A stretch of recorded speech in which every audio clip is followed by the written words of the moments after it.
Hello viewers, অনেকেই request করেছেন Eurofighter টাইফুনের টেকনিক্যাল স্পেসিফিকেশনস এন্ড আর্মামেন্টসের ডিটেইলস ইনফরমেশন নিয়ে একটি ভিডিও দেবার জন্য।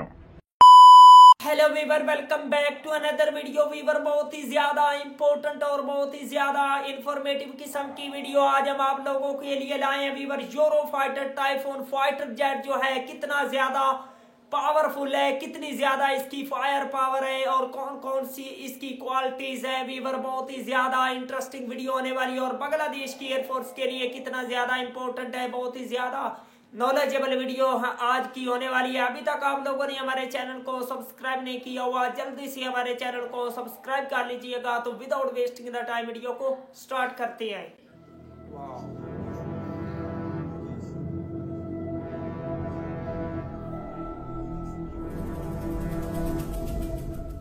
হ্যালো ভিউয়ার্স, অনেকেই রিকোয়েস্ট করেছেন ইউরোভেটা টাইফুনের টেকনিক্যাল স্পেসিফিকেশনস এন্ড আর্মামেন্টসের ডিটেইলস ইনফরমেশন নিয়ে একটি ভিডিও দেবার জন্য। তাই বলতে পারেন এটি একটি on request content.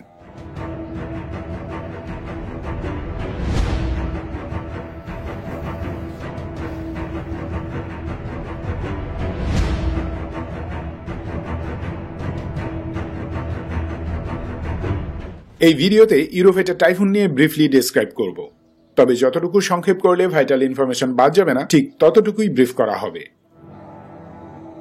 So dear viewers, sit tight and watch the full video. Eurofighter typhoon হলো 2 ইঞ্জিন বিশিষ্ট সিঙ্গল সিটের কানাড ডেল্টা উইং যুক্ত multirole fighter jet. Canard delta wing হলো কোনো ফাইটার জেটের মূল ডানার সামনে যে ছোট পাখাটি থাকে তা। টাইফুনের কানাড উইং 3 কোণা বিশিষ্ট, তাই একে কানাড ডেল্টা বলা হয়।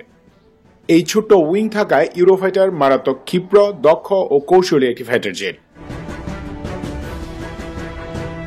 ইউরোফাইটার টাইফুন প্রজেক্টের যাত্রা শুরু হয় 80 দশকের গোড়ার দিকে। ব্রিটিশ অ্যারোস্পেস কোম্পানি BAE সিস্টেমসের ইনভেস্টমেন্টে লাভবরো ইউনিভার্সিটির এভিয়েশন ইঞ্জিনিয়ারিং ডিপার্টমেন্টের টিচার ও স্টুডেন্টরা ব্রিটেনের জন্য একটি ফাইটার জেটের টেকনোলজি ডেমনস্ট্রেটর ডিজাইন করে, যা পরে ইউরোফাইটার টাইফুন হয়ে ওঠে।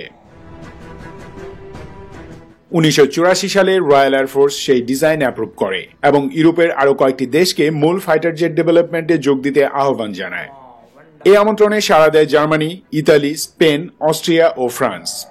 পরে ডিজাইন অথরিটি এবং অপারেশনাল রিকোয়ারমেন্ট সংক্রান্ত মতবিরোধের কারণে ফ্রান্স এই প্রজেক্ট থেকে বেরিয়ে যায়। ডেভেলপ করে ডাসল্ট রাফেল। যাই হোক, লাভবরো ভার্সিটি স্কলারদের তৈরি প্রাইমারি টেকনোলজি ডেমনস্ট্রেটরকে পুরুদস্তুর ফাইটার জেটে রূপান্তর করা হয় বিশ্বসেরা এভিয়েশন রিসার্চ সেন্টারে। ফ্রান্স প্রজেক্ট থেকে বেরিয়ে যাবার পর বাকি দেশগুলো মিলে গঠন করে ইউরোফাইটার জ্যাক ফ্ল্যাগজিউক বা ইউরোফাইটার GmbH। এটি মূলত যুক্তরাজ্যের ব্রিটিশ অ্যারোস্পেস ইঞ্জিনিয়ারিং, জার্মানির এয়ারবাস ডিফেন্স অ্যান্ড স্পেস, ইতালির লিওনার্দো ফিনমেকানিকা, স্পেনের কনস্ট্রুকশিয়ন্স অ্যারোনটিকাসের একটি মাল্টিন্যাশনাল কনসোর্টিয়াম বা জয়েন্ট ভেঞ্চার। তবে বর্তমানে স্প্যানিশ অ্যারোস্পেস কোম্পানি কাসা এয়ারবাসের সাবসিডিয়ারি। ইউরোফাইটার GmbH এর মালিকানা মূলত 3টি কোম্পানির: এয়ারবাস ডিফেন্স অ্যান্ড স্পেসের 46%, BAE সিস্টেমসের 33% এবং ইতালিয়ান লিওনার্দোর 21%। বিমানটির বিভিন্ন অংশ ব্রিটেন, স্পেন, জার্মানি ও ইতালিতে তৈরি হয়। সব লিগাল এন্ড কর্পোরেট ফরমেশন শেষ করে ইউরোফাইটার GmbH প্রথম ম্যাচিউর প্রোটোটাইপ সম্পন্ন করে 1994 সালে। এরপর 1998 সাল পর্যন্ত বিস্তর flight test, system and sensor experiment, weapons trial সম্পন্ন করা হয়। একই বছর প্রথম প্রোডাকশন মডেল ম্যানুফ্যাকচার করে ইউরোফাইটার GmbH এবং প্রথম অর্ডারের কন্ট্রাক্টও সাইন করা হয় 1998 সালেই। 2003 সালে ইউরোফাইটার টাইফুন অপারেশনাল সার্ভিসে আসে। একযোগে অস্ট্রিয়া, জার্মানি, ব্রিটেন, ইতালি ও স্প্যানিশ এয়ারফোর্স টাইফুন সার্ভিসে যুক্ত করে। এরপর এক্সপোর্ট কাস্টমার হিসেবে royal Saudi air force, Qatar Amiri air force, royal air force of Oman এবং কুয়েত এয়ারফোর্স ইউরোফাইটার অর্ডার করে। এ পর্যন্ত সর্বমোট 623টি ইউরোফাইটার তৈরি করা হয়েছে এবং হচ্ছে। এর মাঝে ব্রিটেন 160টি, জার্মানি 143টি, ইতালি 96টি, স্পেন 73টি ও সৌদি 71টি টাইফুন অপারেট করছে এবং করবে। ইউরোফাইটারের হেডকোয়ার্টার জার্মানির বাভারিয়াতে অবস্থিত। এই ছিল ইউরোফাইটার টাইফুনের সংক্ষিপ্ত ইতিহাস। এবার চলুন এর স্পেসিফিকেশনসগুলো একটু দেখে নিই।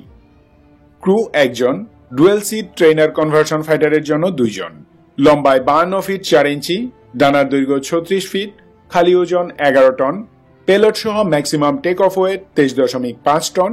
পাওয়ার প্ল্যান্ট 2টি Eurojet EJ 200 after burning turbofan engine. Maximum speed 2495 kilometre প্রতি ঘন্টায়, অর্থাৎ Mach 2। Combat range 1390 kilometre, normal range 2900 kilometre. আকাশে সার্ভিস সিলিং 65,000 ফিট, মানে প্রায় 20 কিলোমিটার উপরে। 318 মিটার করে প্রতি সেকেন্ডে উপরের দিকে উঠবে, মানে রেট অফ ক্লাইম্ব হচ্ছে 318 মিটার পার সেকেন্ড। এবার চলুন টাইফুনের ডেডলি আর্মামেন্টস কি কি আছে তা দেখি।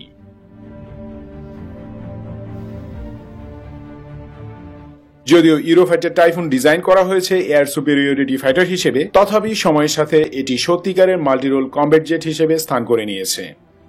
এয়ার টু এয়ার মিসাইলস এর পাশাপাশি এতে অত্যাধুনিক সব এয়ার টু সার্ফেস আর্মামেন্টস যুক্ত হয়েছে। এতে হার্ড পয়েন্টস আছে 13টি। টাইফুন 9 টনেরও বেশি মিসাইল ও বোমা ক্যারি করতে পারে। এখানে আমি সেগুলোই দেখাচ্ছি। वंडरफुल वीवर, बहुत ही ज्यादा ये पावरफुल किस्म का यूरोफाइटर टाइफून फाइटर जेट है बांग्लादेश की फिजाइया के लिए। वीवर ये बहुत ही ज्यादा इंपॉर्टेंट हो सकता है। बांग्लादेश इसको बाय डेफिनेटली कर सकता है, क्योंकि बांग्लादेश की फिजाइया को फाइटर जेट की नीड है। इंशाल्लाह बांग्लादेश जो है ऐसे खास और सीक्रेट किस्म के पावरफुल किस्म के जो फाइटर जेट है उनको बाय करने में डेफिनेटली कामयाब हो जाएगा। तो वीवर, अगर आप लोगों को मजीद इंटरेस्टिंग वीडियो देखनी है तो जल्दी से हमारे चैनल को सब्सक्राइब कर लीजिएगा। मिलते हैं आपसे नेक्स्ट वीडियो में इंशाल्लाह, तब तक के लिए अल्लाह हाफिज।